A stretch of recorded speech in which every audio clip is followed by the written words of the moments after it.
This week on Theater Talk. I was busy with 2 other shows, actually 3 other shows. I had to drop out of one show, writing shows.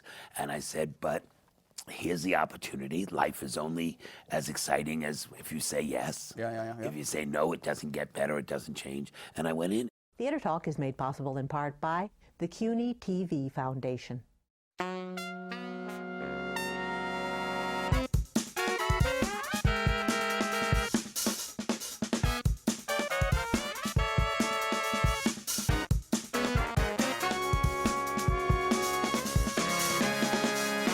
From New York City, this is Theater Talk. I'm the show's producer, Susan Haskett. And I'm Michael Riedel of the New York Post. And there is a fantastic new version of CAGE AUX FOLLES. It seems like it's a new version because it has the most wonderful replacement actor, tonight's guest, Michael. He was born to play the role because he wrote the role. We've been waiting for years to see Harvey Fierstein as Albin in CAGE AUX FOLLES, and here he is now on Broadway, turning this wonderful, wonderful revival into something I actually think even more touching, more moving, and richer. Your performance is really brilliant, Harvey. Well, first of all, did you see my bio? No. My bio says, and do be, like list my credits, and it says, and do be careful what you do in your youth. It will come back to bite you. Now, how did this come about? I mean, I would imagine that over the years, people have suggested you're the obvious person to play Albin. It's one of those funny things. Nobody's ever said, why don't you play Albin? I was 28 years old when the show opened. Obviously way too young to play it. And then over the years, nobody's ever said you should play Albin. I mean, they thought of Tevye before Albin. And I never thought of it because I really do think I see the show more from Georges' point of view than Albin's. I think of Albin as being, a funny character, but a little slight and more of a almost. In some ways, he's the object you have to move around to tell the story. When you write all the characters, when you write it all, you're putting all the pieces together. And I never saw the show just from his point of view. While I did see it from the son's point of view, I saw it from Georges' point of view, writing it. And anyway, when this came up, when Barry and Babani called me and said, Barry Weissler and David Babani. yeah, they basically said, no one wants to follow Doug Hodge. Doug Hodge who won a Tony as Albin and last was year. So brilliant. I mean, it's a performance he did in London. He moved it to the West End and then came to Broadway, took all the awards on Broadway, and it's a performance that took the show from where it had been left in 2006, where it was sort of like, well, that was cute back in the 80s, but that show's dead. An unsuccessful revival on Broadway a few years ago. And brought it back to life where everybody said, this is a viable, I mean, this show is fabulous, viable. The message is just as new now as it ever was. And, and it was his performance, was Kelsey's performance, those 2 performances that did that to the show. No one wanted to follow that. Yeah. It was the same thing when I took over Torch Song in London. Nobody wanted to follow Anthony Sher. Anthony Sher won all the awards for doing Torch Song in London, and no other actor wanted to follow him. And the producers said, well, if you do it, then somebody else will do it afterwards. It's a new thing. If you can't get a replacement, just get the writer. He'll do it. Just get Fierstein, yeah. Yeah, we can't get an actor, just get that guy. So anyway, they called me and they said, you really are the most viable person. I said, I never thought of doing it, but once again, if you don't do it now, then will you ever? And will you always say to yourself that thing that Jack O'Brien said to me about Tevye? Either you do it or you spend the rest of your life saying, they offered it to me and I didn't do it. And people go, yeah, right. So I said, it's one of those opportunities. I was busy with 2 other shows, actually 3 other shows. I had to drop out of one show, writing shows. And I said, but here's the opportunity. Life is only as exciting as if you say yes. Yeah. If you say no, it doesn't get better, it doesn't change. And I went in, and it's been, what a learning experience. Why? So strange. Well, first of all, to try and see the show just from Albin's point of view. Not as the writer who's Not created as the whole... writer, but look at it just from Albin's point of view. And finding the through line of these 3 personalities, because you've got Zaza, the cabaret performer who's bigger than life and all that. And Albin, we should say, is the drag queen who plays Zaza. And Albin, yes. And then, I mean, it's one character, but it's the many sides. And then you have Albin, who's a middle-aged, sort of chubby guy who thinks that his husband could be cheating on him and is a little insecure and hides behind Zaza. Zaza is the thing, and then you have this person that emerges by the end, this fully formed person, you know, that emerges as mother of all things, who is all of the heart of Albin, all of the guts of Zaza. Come together through this thing, and that was the line I was able to find as an actor. Now, Susan and I both had a thought when we were watching you play this part, especially when you did I Am What I Am. I mean, the great big end of the first act, after Albin has been denied by his family and is angry. And we both thought, you know, this is Harvey kind of reaching back to Torch Song Trilogy. There were shades of what you were doing in Torch Song Trilogy in this now. That Well, anger, they were written close together. You know, I was performing Torch Song off Broadway when I was writing this, when I was writing La Cage, and in fact, Mascara, the opening, Albin's opening number, really is Jerry's musicalizing of the opening scene of Torch Song. Yeah. Oh, I didn't realize. And when Jerry and I started writing the show, he said, "This is what I've written. He said it's about you getting dressed in Torch Song." He said, "But it's the same moment in La Cage. I want to do this in La Cage." And we wrote that scene first before Arthur ever came on board. Arthur Laurents, who directed it originally. Right. Yeah. I mean, not if you read Peter Felicia's book.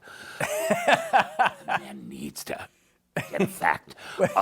Get a fact, Peter. Get a fact. But Jerry and I wrote that scene first with that, and that really was almost out of Torch Song. Now, the way we worked, and the reason it would look like my writing, and the reason that there's a line that's very blurred between Jerry and I, which I'm very pleased. It's no one's business really who wrote what, you know, or. You know, I always talk about in Torch Song, 1/3 of the reviews credited the second act being all in a bed to the director, 1/3 to the set designer, and 1/3 to the writer. And it's nobody's business to know, but of course it was the writer. But you know, theater should become that collective mind. So what I would do is we would meet, the three of us would meet at Jerry's house. You, Jerry Herman, Arthur Laurents. And Arthur, once we really started into it. And I would read the scene of that week that I had just written. We would then discuss the scene and what could be musicalized in it, or where it needed to move and where it was going next, and sort of think about the next scene. And then my work was sort of done for the day. Then we would read the last week's scene and slip the song that Jerry had written that week into it. So that's how we wrote it. We wrote the show in 3 months. I mean, it was just one of those, I never really rewrote. I mean, we cut, but we never really rewrote.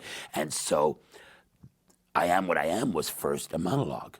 You know, it was first, I wrote the whole scene, and I wrote this thing of him standing up there saying, "I'm 50 years old, and my entire life I have been told I'm wrong, but I am not wrong. This is who I am. I'm sorry that you all think I should be someone else, but this is who I am," and all that. And, you know, and it became I Am What I Am. So when I would perform I Am What I Am, like in a club act or whatever, I had a certain message to performing it. Then performing it in context of the show, it became a totally other thing. And I mean, I was trying to describe it to Jerry on the phone. I'm not sure exactly how to describe it, but you get to that point in the show. Albin is, despite the fact that he's, you know, insecure or whatever, he is essentially a happy person who has created this whole world, and he loves his drag queens around him, and he loves everything. And he's the star of the Saint-Tropez. Show, and he's just having the great time. And someone rips the joy out of him. And it's his son. I mean, his his son. Who says, "I don't want you to meet my fiancée and her parents." You have to go away. You have to go away. And it just rips the joy. And no one has the right to do that to another person. You don't have the right to take away someone's joy. Michael Riedel. Remember that, Michael Riedel. But it's his mantra. Where is there joy for me to rip out? He is the Grinch of Broadway. Thank you. I wanted to ask you that. But personally, but when you're behind a door, so beautifully staged, you're behind a door when they tell you you have to go away, we don't want you here. And when you came out of that door, that's where I was so reminded of Arnold. The look on your face of just being crushed, you know, fighting for your identity, having established your identity, and then you have to stand. And then you have to stand there singing with the other drag queens, and then it's like no, and then you let it, and then it's actually you just let it bubble up. And But you have to do as an actor though. You know, you have these, you know, what kids think, well, so how do I cry on stage? You know all this. It's like, don't. That ain't your job. The job is for them to cry, right? You know, it's let it all bubble. Just let it bubble up. Let it take over. Trust the music. Trust the material, and it's all there. And it was all there. It's really very cathartic to sing that every night. Yeah. I'm sorry. There's a guy, the house manager stands out in the lobby because, you know, after you finish I Am What I Am, you storm down the aisle. That's right, you run out. front. And I found out they stand in the lobby and write down what I say when I come through the lobby every night. What do you say? I don't know. I say something outrageous, you know. So it's like, get me a cab. I'm out of here. You know, It's in the stage manager. when I hit the street, I usually say the same thing because there's always like people walking down the block, and there I am in this black and gold gown, no wig, right? With the earrings and all that, tears straining down my face, and I go, too much for night. Too early in the day. I wanted to ask you something you said about writing with Jerry. Did you intentionally write scenes that you knew he would turn into songs? Or does it bother you if you write a really good scene and suddenly you know that scene is going to become a Jerry Herman song? Both ways. Both ways. You write it knowing, and you write it and wonder why. Like open my best stuff, but it all has to serve the story, and it has to serve the musical, and it is a musical, and the book should lead you always to a song. If the book stands out too much, you are in a little bit of trouble. Now, that original production of CAGE, which Arthur directed, was done very much in the old-fashioned Jerry Herman, hello, Dolly, Mame, big style.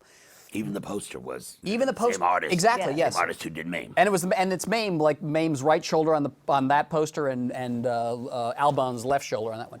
Were you happy with that very glitzy Broadway version of CAGE originally? Was that the right way to go? I come from La Mama. I come from La Mama, where you know, if somebody needed to have something, I went home and made it. Right. You know, if you had a poster, I made it. If you needed a dress, you made it. If you need, you know, I come from La Mama, where we did our own lights, we wrote our own shows, we made our own music.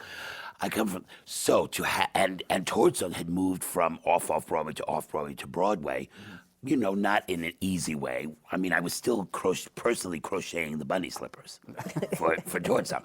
So to have these giant sets and costumes and all that, you know, being thrown at something I'd written, it was fabulous. Wow. Was it my ideal?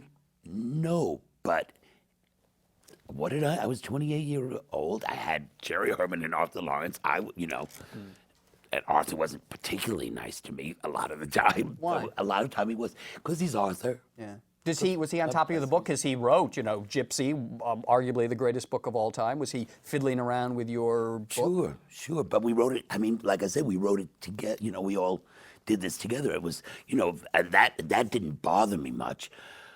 He can be gruff. You know, he just had Arthur has his way. and I love him. But you must have learned a lot. lot. I was just about to say, and I owe a debt of gratitude to that man. You know, I mean, he literally taught me. I mean, I'd written musicals at La Mama and all that, but the man taught me structure and sense and how to go from one scene to the other and how to build a song. Because if a song doesn't land in a musical, it's usually the book's fault.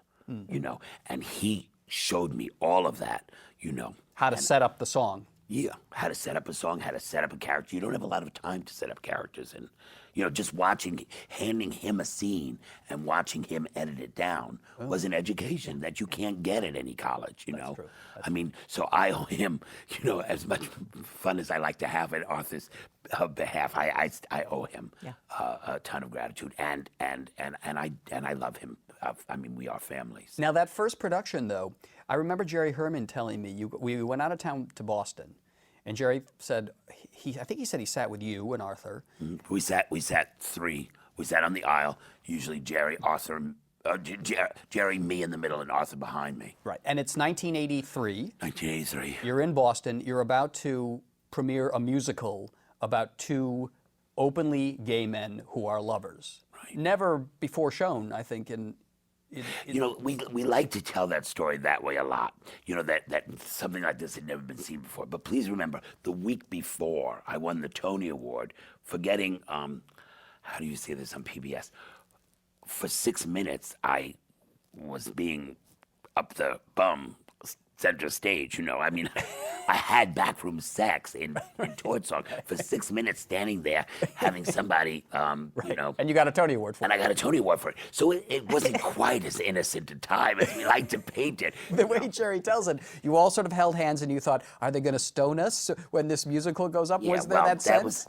No, what there was, there was sort of that sense, but that was coming out of the two of them so much, and out of our producers, and out of Alan Carr, you know, who had actually put away his moo-moo for this. He was wearing men's clothes. Maybe my Albin is a tribute to Alan Carr. But we were doing something that had never been done before in a musical, because a musical's not a play. You know? The Helen Hayes Theater's, you know, 600 seats. This is 3,000 seats. The Palace. Yeah. The Colonial there. And you had this audience, this Boston audience, who's a, you know, Catholic white audience, and we didn't know what the reaction would be. And it was unbelievably thrilling. It was unbelievably thrilling. The story I like to tell that to me says it all was I had been tossed out by my landlord out of my apartment. I had to find another place, and I was, you know, ending Torch Song and trying to do La Cage and all that. So I had this place. My friend Judy was decorating it for me. So when I got back from Boston, it would all be done. And she ordered a big mirror for the bathroom. And my brother, who was overseeing my money and all that, said, "What is this money for this mirror? He doesn't have the gun. What do you think he's made out of money?" And blah blah blah blah blah. And then my brother came that night. My brother came to Boston for the first preview and called her from the hotel room and said, "Put diamond studs on it." He knew. Now, the other story I want you to tell, because you've told me the story and I love it. Gene Barry and George Hearn, the original, Georges and Albin. And the first, was it the first preview where curtain goes up? No, it was the... Where Gene Barry forgot the lyrics. Yeah, no, it was in the middle of previews. Yeah, but it's we all go blank on stage. I call it the white room. All of a sudden you've stepped into a white room. There's nothing on the walls to tell you where you are. There's no one else there. There's not a clue. You have no idea where you are, and it's like that's the actor's nightmare. So it does happen. And Gene was not the youngest gentleman in the room. And they're sitting at the cafe table, and do you recall that windy little beach we walked along that afternoon in fall, the afternoon we met, a pillow with a concertina sang, what was the song? Strange what we recall, odd what we forget, he sang. And George leaned over the table, took his hand and said, "La, da da da, da da da, da da da, da. Da-da." And you and Jerry must have died. Well, poor Jerry. You know, Jerry doesn't have a sense of humor about that stuff. No. I, on the other hand. Now, speaking of Jerry, it's like Robert Goulet, you know, bless his soul. Yeah. When he took over that last, and he had trained himself over the years to, whenever he went blank, just say something, you know, and the things that would come out of that man's mouth. But one of my favorites was, here's a line, "You traitor, you Judas," and the line came out, "You traitor, you Buddhist." Now, did you have to audition for Jerry? Because I know Jerry's very particular about how his score is sung. Have you sung for Jerry? You have not. As it was a famous story, of course, before I did Fiddler, Jerry Bach and Sheldon Harnick and Joe Stein, I insisted they hear me sing the entire score first, and that was that. Jerry has seen me do Hairspray and Torch Song and Fiddler and Catered Affair. Jerry knows what my voice sounds like. When they asked me to do it, I said, I'm going to ask Jerry because I'm not doing it unless I have Jerry's full approval. And David Babani said to me, "Let me ask him." And I said, "You know what? It's probably better because I don't want him saying no. I don't want to feel him saying no to me." Right. And I said, "But unless he's really behind it." there's no way I'm doing it. You know, we've had this child together for 30 years. Yeah. I mean, it really is a marriage when you write a show together, you know. And Jerry and I, for 30 years, have made every decision on every foreign, I mean, the show's done all over the world, and we've made every decision together. Whenever we do something, we call each other. We go in as a married couple, as a front together. Yeah. This is our child, and we take care of our child. So I didn't want him to have to say no to me. I said, you tell him that Harvey doesn't even know we're going to ask him. And Jerry said, I'm giving you the frank answer. He said, as a composer, oi. As a businessman, you have my blessing. But there's a happy ending to the story, Yes. which is Jerry, of course, has lots of friends. He's in L.A. Yeah. And Jerry has lots of friends, and he's had them at every performance.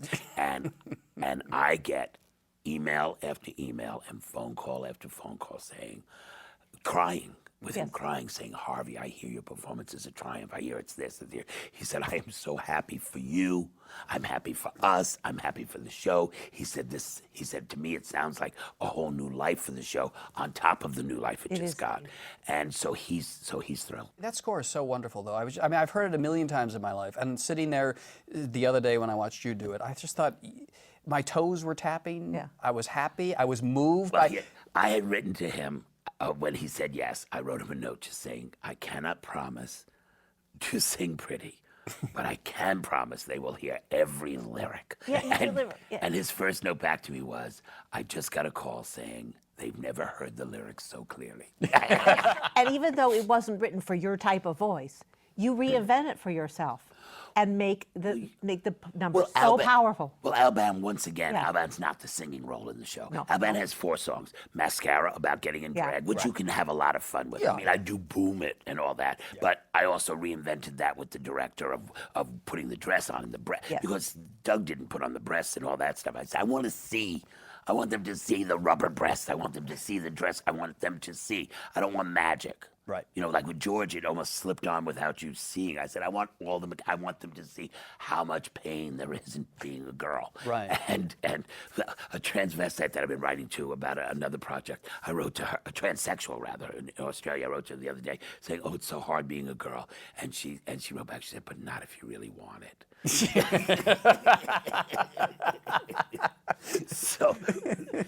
So that song is that. Then La Cage is Zaza's world, you know, and that in this production, the way that Terry directed this production, brilliantly the way he directed, you got all this latitude, and I'm able to do my tribute to Charles Pierce. You know, I love Charles Pierce, the female impersonator, and I put him in the movie of Torch Song so that people would see him on film. But that's his Marlena. Hello, I'd like to sing a song for you now. A song I sang in Berlin, I sang it in Paris, I sang it in Sicily, I sang it to make me stop. That's Charles Pierce. So I put that in, or I do Carol Channing and Betty Davis, and then these other rude lines that have just come to me from God knows where. And I guess since you're the writer, you've got license to A little license. change it at any A time. little license. Well, there's some lines that I put in that you know, that frankly Arthur cut out. You know, I put a couple of lines back in, like when they asked me to sing in Best of Times, and she says in G, and I say G flat. I've had a child. Arthur cut that out originally? Yeah, and the line that I put in instead, you know, then I would give him, sometimes I would write him 3 jokes for each place, and then he would pick which one he liked, and the one that he liked was G flat, it's been a long day. Not as good as that. It's not as good as I've had a child. Why would he cut something like that out? Just, we've got to wrap it up, but one thing I did notice that's different from this La Cage, the original production, I'd gone back and looked at some of the interviews with Gene Barry and George Hearn, and in every interview they made sure to point out that they were married, that they were straight men. There seemed to be this publicity campaign to say, we're playing gay people, but we're not gay. And, well, but I mean, even gay people did it back then. Remember female impersonators like Craig Russell and Jim Bailey. Jim Bailey would appear like on the Sonny and Cher show, and he'd wear a tuxedo and carry a cigar. And talk about dating. And then he'd come out as Barbara Streisand or Peggy Lee. Yeah. It's like, what kind of self-loathing? But those were the days. I mean, you know, they can say whatever they like, but Arthur and Jerry brought women as dates to the opening night of La Cage. Really? Did you? No. Who was your date at the opening My night? mother. No. No, the guy I was dating at the time, I thanked him on the Tonys. That's right, yeah. He was a word processor. Oh, yeah. So, anyway, listen, Harvey, it's a great, terrific performance as Albin in Are you going to behave yourself at all before we leave? Could Susan and I beat some sense We into really, you? if only it would work. How can we be? You gave me a lovely lineup. What are you doing to that poor innocent show?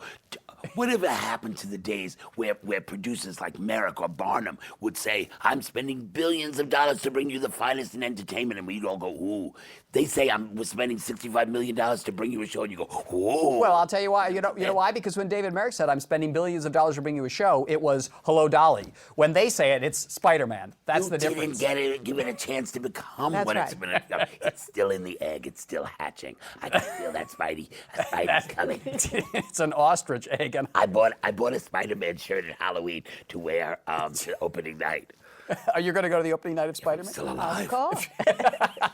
I should live so long. That's the line. Rewrite. I should live so long. And when Reeve Carney leaves Spider-Man, Harvey Fierstein is the replacement Spider-Man. Because I know Bono and the Edge want to hear you sing their songs. All right, next season, Newsies and Kinky Boots. Your new shows, exactly right. Harvey, it's great to see you, and best of luck in La Cage aux Folles. And I hope you live through this season.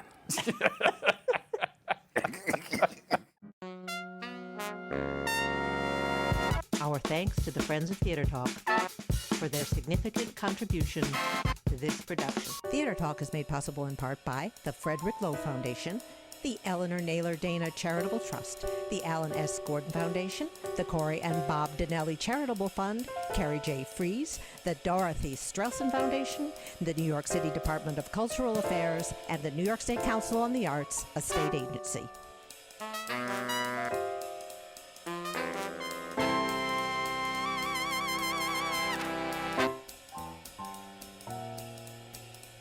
We welcome your questions or comments for Theater Talk.